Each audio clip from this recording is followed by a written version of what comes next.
오늘 우리에게 주시는 하나님의 말씀은 사도행전 10장 24절부터 48절까지 말씀입니다. 이튿날 가이사랴에 들어가니 고넬료가 그의 친척과 가까운 친구들을 모아 기다리더니 마침 베드로가 들어올 때에 고넬료가 맞아 발 앞에 엎드려 절하니 베드로가 일으켜 이르되 일어서라, 나도 사람이라 하고 더불어 말하며 들어가 여러 사람이 모인 것을 보고 이르되 유대인으로서 이방인과 교제하며 가까이 하는 것이 위법인 줄은 너희도 알거니와 하나님께서 내게 지시하사 아무도 속되다 하거나 깨끗하지 않다 하지 말라 하시기로 부름을 사양하지 아니하고 왔노라. 묻노니 무슨 일로 나를 불렀느냐? 고넬료가 이르되 내가 사흘 전 이맘때까지 내 집에서 제9시 기도를 하는데 갑자기 한 사람이 빛난 옷을 입고 내 앞에 서서 말하되 고넬료야, 하나님이 네 기도를 들으시고 네 구제를 기억하셨으니 사람을 요빠에 보내어 베드로라 하는 시몬을 청하라. 그가 바닷가 무두장인 시몬의 집에 유숙하느니라 하시기로 내가 곧 당신에게 사람을 보내었는데 오셨으니 잘하였나이다. 이제 우리는 주께서 당신에게 명하신 모든 것을 듣고자 하여 다 하나님 앞에 있나이다. 베드로가 입을 열어 말하되 내가 참으로 하나님은 사람의 외모를 보지 아니하시고 각 나라 중 하나님을 경외하며 의를 행하는 사람은 다 받으시는 줄 깨달았도다. 만유의 주 되신 예수 그리스도로 말미암아 화평의 복음을 전하사 이스라엘 자손들에게 보내신 말씀 곧 요한이 그 세례를 반포한 후에 갈릴리에서 시작하여 온 유대에 두루 전파된 그것을 너희도 알거니와 하나님이 나사렛 예수에게 성령과 능력을 기름 붓듯 하셨으며 그가 두루 다니시며 선한 일을 행하시고 마귀에게 눌린 모든 사람을 고치셨으니 이는 하나님이 함께 하셨습니다. 우리는 유대인의 땅과 예루살렘에서 그가 행하신 모든 일의 증인이라. 그를 그들이 나무에 달아 죽였으나 하나님이 사흘 만에 다시 살리사 나타내시되 모든 백성에게 하신 것이 아니오 오직 미리 택하신 증인 곧 죽은 자 가운데서 부활하신 후 그를 모시고 음식을 먹은 우리에게 하신 것이라. 우리에게 명하사 백성에게 전도하되 하나님이 살아있는 자와 죽은 자의 재판장으로 정하신 자가 곧 이 사람인 것을 증언하게 하셨고 그에 대하여 모든 선지자도 증언하되 그를 믿는 사람들이 다 그의 이름을 힘입어 죄사함을 받는다 하였느니라. 베드로가 이 말을 할 때 성령이 말씀 듣는 모든 사람에게 내려오시니 베드로와 함께 온 할례 받은 신자들이 이방인들에게도 성령 부어주심으로 말미암아 놀라니 이는 방언을 말하며 하나님 높임을 들음이러라. 이에 베드로가 이르되 이 사람들이 우리와 같이 성령을 받았으니 누가 능히 물로 세례 베품을 금하리요 하고 명하여 예수 그리스도 이름으로 세례를 베풀라 하니라. 그들이 베드로에게 며칠 더 머물기를 청하니라. 아멘. 사람들은 공부를 많이 하고 또 공부를 많이 해서 유수한 대학에서 박사 학위를 받은 사람을 실력 있다고 인정을 합니다. 인정을 하는 것이 맞지요. 우리는 객관적인 여러 절차를 잘 거쳐서 쌓은 실력 있는 사람을 우리는 무시할 수 없습니다. 전문가들의 전문적인 지식을 무시할 수는 없습니다. 무시할 필요도 없고요. 하지만 공부를 많이 해서 지식을 많이 쌓은 사람들의 판단력이 항상 더 옳은가? 이 점에 대해서는 우리가 점점 꼭 그렇지는 않다라는 것을 우리가 느껴가고 있습니다. 사실 모든 분야에서 지금 최고의 위치와 맨 앞자리에 앉아서 쓰임받는 사람들은 최고의 지식을 쌓은 사람들이 대부분입니다. 옛날에는 이제 준비가 좀 덜 돼 있어서요. 그렇지 못한 우리 사람들도 우리 자리에 있었던 적은 있었을 것입니다. 그럼 요즘은 거의 잘 안 그렇죠. 예. 하지만 그렇게 최고의 지식을 가진 사람들이 더 좋은 분별력을 갖고 있는가? 반드시 그런 것은 얼마든지 아니구나가 아마 대답일 것입니다. 오해하지 마시기 바랍니다. 제가 지금 전문가의 전문 지식은 별거 아니다. 지식은 별거 아니다. 그렇게 말하는 것이 아님을 놓치시지 마시길 바랍니다. 사람들이 흔히 하는 말이 있죠. 누가 제일 문제래요? 무지한데 용감한 사람. 무지한데 용감한 사람은 제일 문제 있는 사람이다, 그렇게 말합니다. 일리가 있습니다. 여러분, 성경은요 결코 무지를 칭찬하지 않습니다. 여러분, 우리 기독교는 결코 무지를 장려하지 않습니다. 여러분, 굳이 말한다면 지식을 장려합니다. 성경의 지혜서들을 읽어보십시오. 잠언서를 읽어보십시오. 악인과 미련한 자는 거의 동의어로 쓰여지고 있는 것을 우리가 보게 됩니다. 여러분, 성경은 무지해서 미련한 상태로 있는 것을 결코 칭찬하지 않습니다. 그러나 그렇다고 지식이 절대적이라고 칭찬하지도 않습니다. 대신 성경 여러 곳에서 이렇게 말씀하고 있는 것을 우리가 읽습니다. 여호와를 경외하는 것이 지식의 근본이다. 저는 시간이 지나면 지날수록 이 한 줄의 말씀이 참 옳은 말씀이다 라는 것을 더 느껴가고 있습니다. 요즘 사람들의 지식이 점점 높아져 가고 있습니다. 예. 뭐 옛날의 지식에 비하면 지금 지식 폭발 시대입니다. 예. 그래서 지식이 높은 사람들은요 아주 정말 어마어마한 지식들을 갖고 있어요. 근데 문제는 뭔가요? 문제는 그런 가운데 지식의 근본을 모르는 사람들이 있다, 많다는 겁니다. 지식은 많아요. 근데 지식의 근본은 없어요. 예? 저는 지식이 있다는 것에 대해서 부정하려는 것이 아니라 지식은 많아요. 지식의 근본은 없어요. 그렇게 되면 그런 지식은 최종적으로 우리를 올바른 곳으로 데려가지 못하고 잘못된 곳으로 데려갑니다. 여러분, 지식은 얼마든지 그 사람과 그 주위의 사람들을 망칠 수 있습니다. 몇 주 전에 요한 1서의 말씀을 묵상한 적이 있습니다. 기억나시나요? 예수님이 그리스도시다 라는 것을 부인하는 사람이 누구라고요? 기억이 안 나세요? 예수님이 그리스도시다 라는 것을 부인하는 사람, 인정하지 않은 사람이 어떤 사람이라고 했어요? 거짓말하는 사람이다. 예수님이 그리스도시다 라는 것을 부인하는 사람은 거짓말하는 사람이다. 심지어 뭐라면 적그리스도다. 이게 굉장히 기가 막힌 말씀이라는 것을 우리가 묵상했습니다. 이미 구역예배 때 다시 한번 여러분들이 또 나누셨겠습니다만, 세상 모든 문제의 가장 밑에 바로 이 문제가 있다라는 것을 우리가 묵상했습니다. 여러분, 지금 세상에서 일어나고는 수많은 문제들, 아침마다 우리가 신문을 보게 되면 쏟아져 나오는 그 문제들, 무슬림과의 이 충돌의 문제가, 제가 물어보니까요 이게 점점 줄어들 것 같습니다 라고 생각하는 사람은 거의 없어요. 무슬림과의 충돌 문제는 점점 높아질 거예요. 이게 대부분의 생각이에요. 이런 문제들, 문화 간의 충돌 문제, 여러분, 문화가 점점 이제 전 세계가 글로벌라이제이션 세계화되면 하나가 잘 될 것이다, 그렇게 낭만적으로 생각하시는 분도 계시겠습니다만 그렇지 않아요. 그죠? 문화 간의 충돌 문제, 세대들 간의 문제, 더 나아가서 남북 문제도 결국 이 문제다 라고 제가 학교에서 가르쳤더니 학생들이 금세 이해를 잘 못합니다. 성도 여러분, 적어도 하나님의 자녀들이라면 남북 문제라는 것이 이념 문제다, 경제 제도 문제다, 이 정도를 넘어서서 이 남북 문제라고 하는 것은 영적인 문제구나 놓치시는 분이 없으시기를 바랍니다.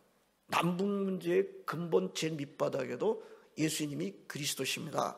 이 문제가 깔려져 있는 겁니다. 지금 전 세계를 보십시오. 지금 전 세계 모든 문제의 밑바닥에 바로 그 문제가 되어 있습니다. 예수님이 그리스도십니까? Yes 또는 No. 그렇습니다. 아닙니다. 이게 가장 밑바닥에 있는 문제인 것입니다. 오늘 본문은 예수님께서 십자가에 달려 죽으셨다가 부활 승천하시고 난 다음에 제자들이 성령 충만을 크게 경험합니다. 그래서 예수님을 증거하는 초대교회 사도들의 전형적인 사건을 하나 우리에게 보여주고 있습니다. 참 여러분, 우리가 좀 관심 있게 보는 것은요, 예수님이 공생애 때 사역했을 때도 그렇고, 예수님이 부활 승천하시고 난 다음에 성령 충만을 받고 제자들이, 사도들이 사역할 때도 그렇고, 이스라엘 사람들보다 이스라엘 사람들이 아닌 사람들이 믿음이 더 좋았어요. 예? 참 오늘 그 사실 앞에 우리는 복음서라든지 사도행전은 그거를 감추지 않습니다. 이스라엘 사람들과 이방 사람들이 더 좋은 믿음을 가지고 있었다. 오늘 본문의 주요 인물인 고넬료도 이스라엘 사람이 아닙니다.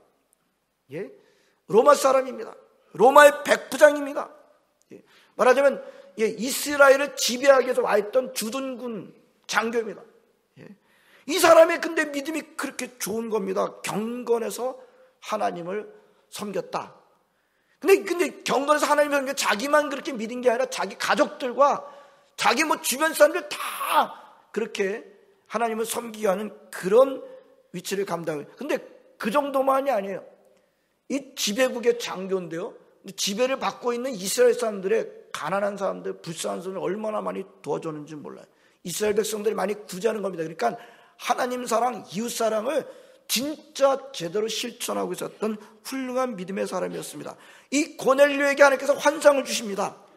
어디에 베드로가 있는데 베드로 청에 오라. 또 거의 같은 순간에 베드로한테도 환상이 오는 건데 환상이 주어졌습니다. 큰 보자기에 쌓여가지고 짐승들이 가득 들어서 하늘에서 내려오는데 하늘에서 소리가 들리는 겁니다. 잡아먹으라. 어이쿠, 저는 이런 율법적으로 깨끗하지 율법적으로 정결하지 못한 짐승을 먹을 수가 없습니다. 거기에 율법적으로 못 먹는 짐승들만 가득 차서 내려오는데 잡아먹으라. 그랬더니 저는 율법적으로 이게 못 먹는 짐승을 저는 먹을 수가 없습니다. 그랬더니 하늘에서 또 소리가 들립니다.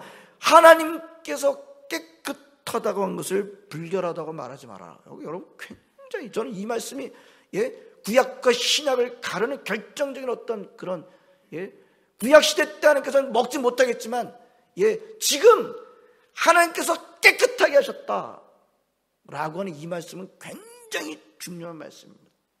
하나님께서 깨끗하게 한 것을 네가 불결하다고 말하지 말아라.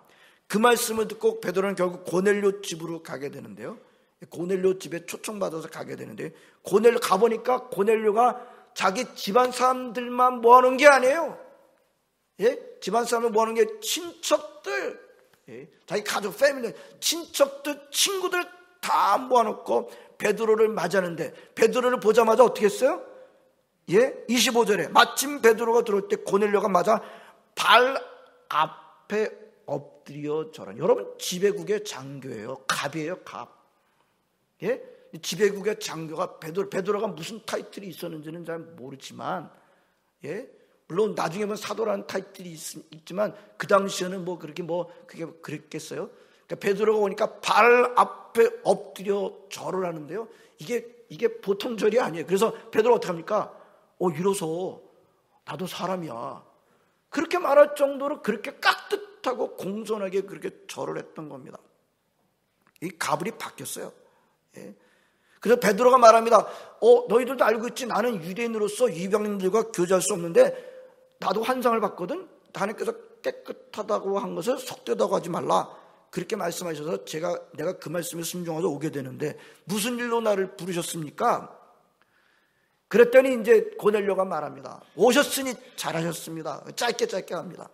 하나님께서 당신을 통해서 주시는 모든 말씀을 듣기 위해서 우리가 다 하나님 앞에 모여 있습니다. 기가 막힌 말이에요. 여러분, 이런 말은요. 하나님께서 당신을 통해서 주시는 말씀 듣기 위해서 우리가 다 이 하나님 앞에 모여 있습니다. 여러분, 이게 사는 거예요. 이게 인생이에요. 인생이란 무엇입니까? 산다는 게 뭡니까? 예수님이 뭐라고 대답했어요? 사람은 떡으로만 사는 것이 아니라 뭐로 산다? 하나님의 입에서 나오시는 말씀으로 산다. 그게 인생이에요. 여러분, 지금 고넬료가 하고 있는 게 이게 인생이에요. 이게 사는 거예요. 이게 사는 거예요. 먹고 사는 게 아니라 하나님의 입에서 나오는 말씀 듣기 위해서 모여 있습니다. 이게 사는 거예요. 이게 인생이에요. 베드로가 설교하기 시작합니다. 성도 여러분, 사도행전에 사도들의 설교가 여러 개가 들어있습니다. 베드로의 설교서부터 시작해가지고 바울의 설교, 스데반에서 한 번 설교가 맞아 죽은 설교도 있어요. 여러분, 사도행전을 읽을 때 설교가 뭔지 한번 잘 보세요. 설교들을 잘 보시는 게 굉장히 중요해요. 여러분, 설교는요 반드시 핵심을 담게 되어 있는데요. 오늘 베드로가 한 설교 우리가 다 묵상하면 시간이 많이 걸려요. 복잡해요. 하지만 베드로가 한 설교를 단 한 문장으로 요약하라고 한다면 예수님이 그리스도십니다. 이거예요. Jesus is Christ. 복잡하지만 좀 더 들여다보면 36절에 예수님이 그리스도시요 만유의 주이십니다. 38절에 하나님께서 그 예수님에게 성령을 기름 붓듯이 부으셨습니다. 예수님이 일으키신 모든 병든 자를 고치고 그런 모든 것들은 전부 다 하나님께서 함께 하신 것입니다. 38절. 그 예수님이 심판주이십니다. 42절. 예수를 믿는 사람은 죄사함을 받습니다. 43절. 여러분, 베드로의 설교의 핵심이 누구예요? 예수님이었습니다. 예수님이 그리스도시며 하나님과 동일하신 분이시고 그분이 모든 우주의 주인이시고 그분을 믿을 때 죄사함을 받는다. 베드로의 설교 내용이 그거예요. 그랬더니 무슨 일이 일어났나요? 예? 우리 큰 그림을 잡고 보면 고넬료가 그 예수님을 믿고 영접하고 믿는 역사가 일어나게 됐습니다. 사실 고넬료는요, 아까 어떤 사람이었다고요? 하나님을 경외하던 사람이에요. 하지만 유대인들도 당연하게 그랬듯이 예수님을 잘 몰랐어요. 근데 오늘 베드로가 뭐라 해요? 그 예수님이 하나님과 동일하신 분이셔. 그 예수님이 그리스도셔. 그 예수님이 만유의 주인이시고 그 예수님이 심판주셔. 그분을 믿게 되면 죄산 받아요. 그거를 딱 듣는 순간 이 하나님을 잘 경외하던 사람이 예수님이 주님이심을, 예수님이 그리스도임을 깨닫게 되고 그분을 믿게 되는 놀라운 역사가 일어나게 되는데, 근데 그때 또 놀라운 일이 이어서 일어난 일이 있습니다. 무슨 일이 일어났어요? 베드로가 그런 설교를 하고 있는데 예수님이 그리스도십니다. 그분을 힘입어서 죄사함을 입습니다. 그랬더니 성령님이 쫙 내려오시는 거예요. 그 설교를 듣는 모든 사람들한테 성령님이 내려오시는 거예요. 여러분들, 베드로가 욥바에 있다가 부름받아서 가는데 베드로만 간 게 아니라 베드로하고 함께하고 있었던 사람들이 갔어요. 그러니까 베드로와 함께하고 있었던 사람들이니까 다 유대인들이었고 다 할례받은 사람들이었어요. 하지만 얼마나 가는지 숫자는 나오지 않지만 베드로와 함께했던 사람들 빼고는 다 누구예요? 고넬료 집안 사람들이에요. 고넬료하고 친척들이에요. 그리고 고넬료 어디 사람이? 이탈리아, 로마 사람이라고. 그 친구들. 그러면 전부 다가 어떤 사람들이었겠어요? 다 이방 사람들. 이방 사람들이 대부분이. 이방 사람들이 베드로의 설교를 듣는데 성령이 쫙 내려오시는 것을 보는 거예요. 베드로가 깜짝 놀랍니다. 이건 있을 수가 없는 일이에요. 성령님은 이스라엘 사람들만의 성령님인 것으로 생각하고 있는데, 자기가 설교하고 있는데 성령님이 오라고 요청도 안 했어요. 요청도 안 했어요. 그런데 성령님이 쭉 내려오시고 임재하는 것을 보면서 깜짝 놀랍니다. 이방인들한테도 성령님이 부어지는 것을 보고는 놀랍니다. 그 사람들 방언을 막 하나님은 높여드리기 시작합니다. 이 방언을 했다는 것 때문에, 성령 충만을 받고 방언을 했다는 것 때문에 오순절 신학들, 순복음교회는 바로 성령 충만에 대한 증거가 바로 방언이다, 그렇게 주장을 합니다만 꼭 그렇지는 않아요. 간단하게 반박하면 꼭 그렇지는 않아요. 자, 그렇게 해서 오늘 성령 충만이 일어난 장면을 한번 잘 보시기 바랍니다. 베드로가 설교하는 중에 설교가 아직 끝나지도 않았는데 성령님이 내려오셨습니다. 성령님이 충만하게 임했습니다. 그 설교를 듣는 사람에게 말입니다. 그렇다면 성도 여러분, 설교를 듣는 중에 성령 충만이 얼마든지 임하는 것을 믿으시길 바랍니다.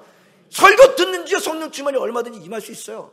여러분, 꼭 만수 기도해야만 성령 충만이 임하거나, 여러분 그렇게 가르치는 사람들이 많이 있을 수도 있지만, 아니면 설교 듣는 동안에도 얼마든지 성령 충만이 임할 수 있습니다.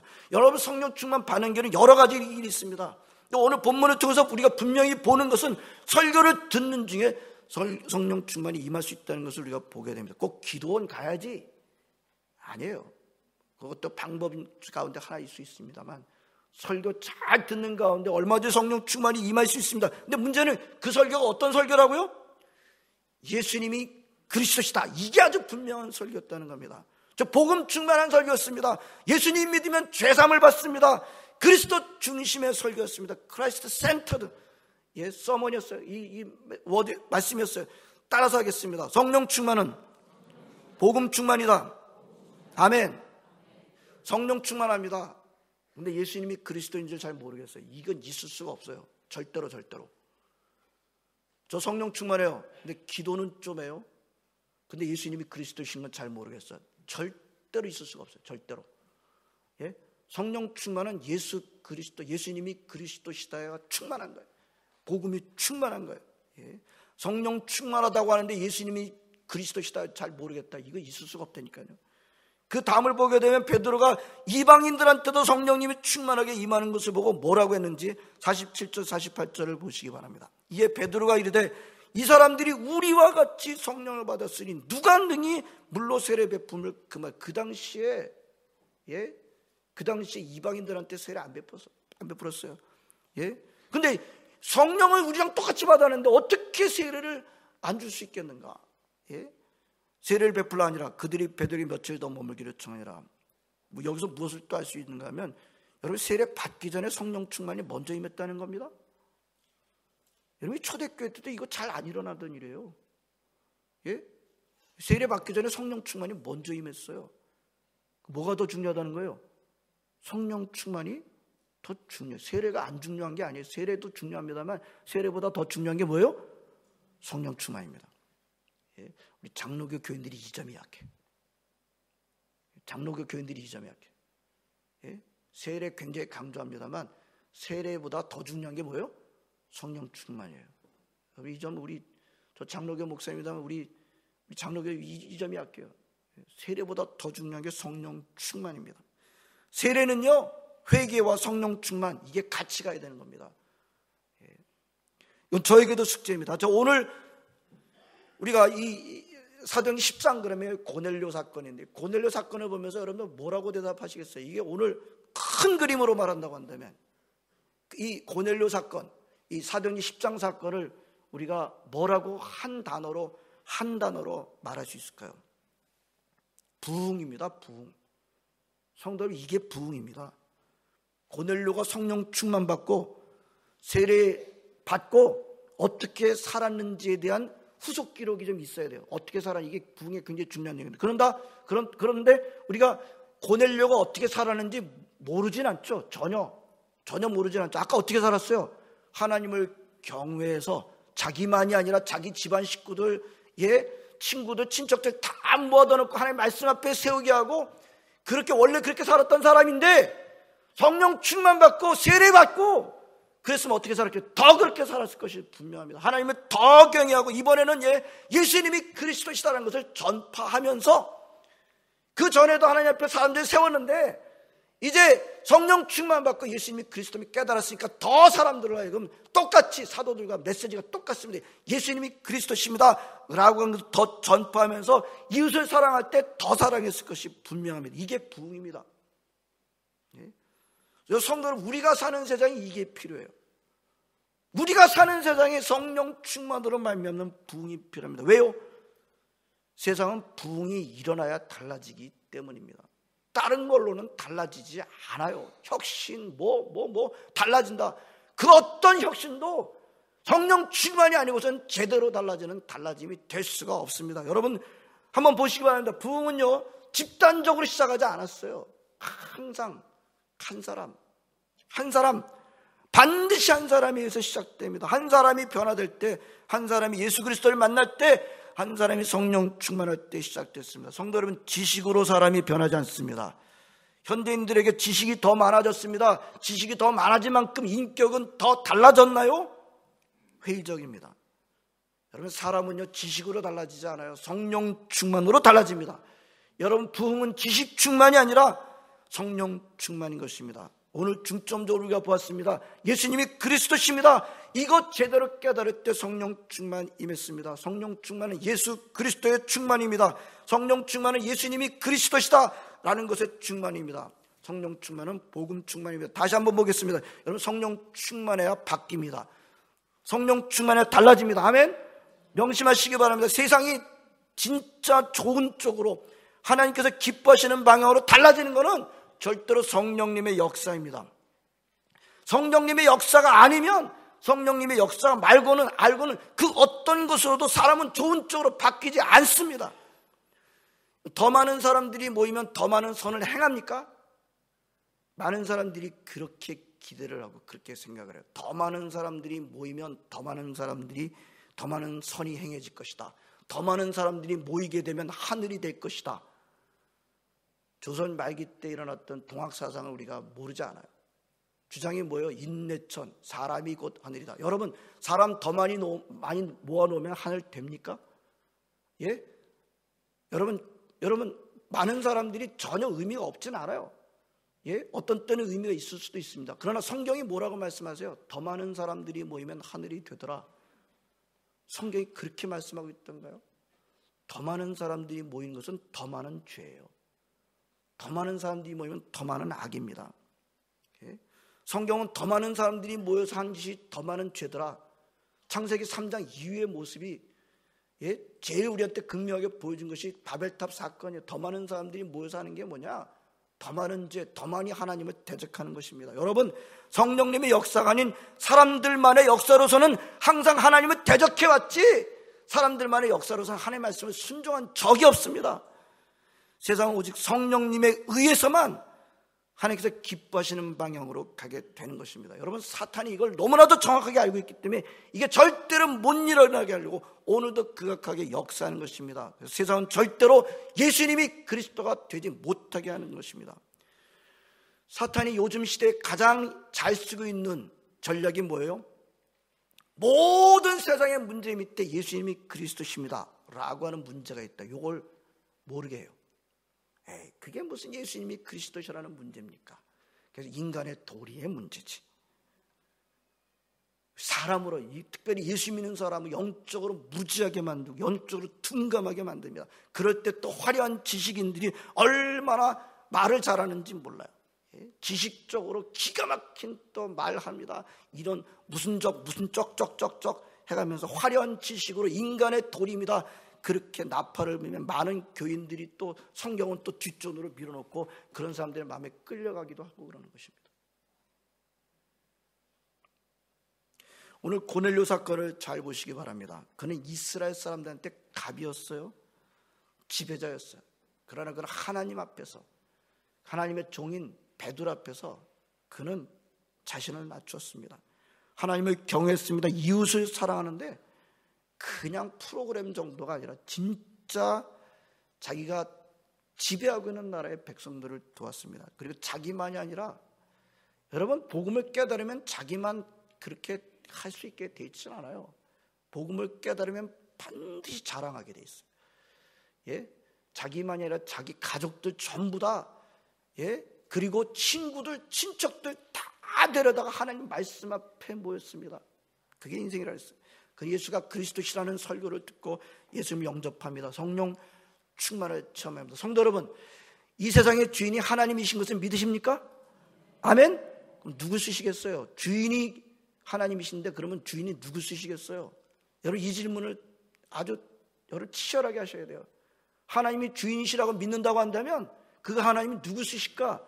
여러분, 우리가 주님 앞에 서는 그날까지 이 질문 놓치면 안 돼요. 누구 쓰실까? 세상 사람들은 누구 쓴다고 생각해요? 지식인들, 권세가들, 재능이 있는 사람들, 부유한 사람들. 세상적으로 보게 되면 그런 사람들이 쓰임받고 그런 사람들이 쥐고 있는 것처럼 보입니다. 영적으로 보셔야 됩니다. 그러니까 누구 쓰시겠어요? 고넬료 같은 사람을 쓰는 겁니다. 고넬료 같은 사람을 통해서, 성령 충만한 변화된 한 사람을 통해서 하나님의 세상을 이끌어 가시는 것입니다. 그 성령 충만한 사람이 쓰임받을 때 세상은 제대로 변하게 되는 것입니다.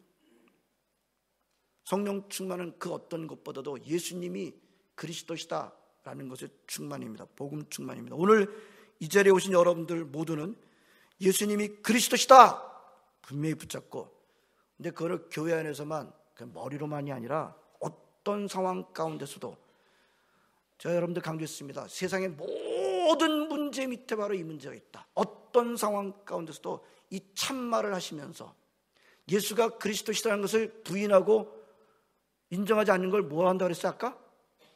거짓말하는 거예요. 거짓말. 예수님이 그리스도십니다, 이거 부인하는 게 거짓말하는 거예요. 우리는 어떻게 해야 돼요? 예수님이 그리스도십니다, 이게 참말하는 겁니다. 참말을 하시면서 외치면서 살아가시는 성령 충만한, 복음 충만한 여러분 모두가 되시기를 주의 이름으로 축원합니다. 기도하시겠습니다. 하나님 감사드립니다. 오늘도 주님의 전에 나와 함께 하나님을 예배하며, 하나님 오늘 고넬료 사건을 통해서 하나님께서 한 사람을 어떻게 변화시키고 글을 쓰시는지 우리가 묵상했습니다. 하나님, 이 자리에 나와 있는 우리 모든 성도들 아무도 하나님 성령 충만해서 제외되는 그런 영혼 인생들 없도록 주님 붙들어 주옵시기를 간절히 바라옵고 원합나이다. 세상은 하나님 성령 충만한 사람을 통해서 일하시는 하나님이심을 놓치지 않게 줍시 원하고, 고넬료 같이 성령 충만 경험하는 예수님이 그리스도심을 온전히 깨닫고 예수님이 그리스도심을 온전히 어떤 상황 가운데서도 참말을 하며 살아가는 모든 성도들 다 되게 하여 주시옵소서. 예수님의 이름으로 기도합나이다. 아멘.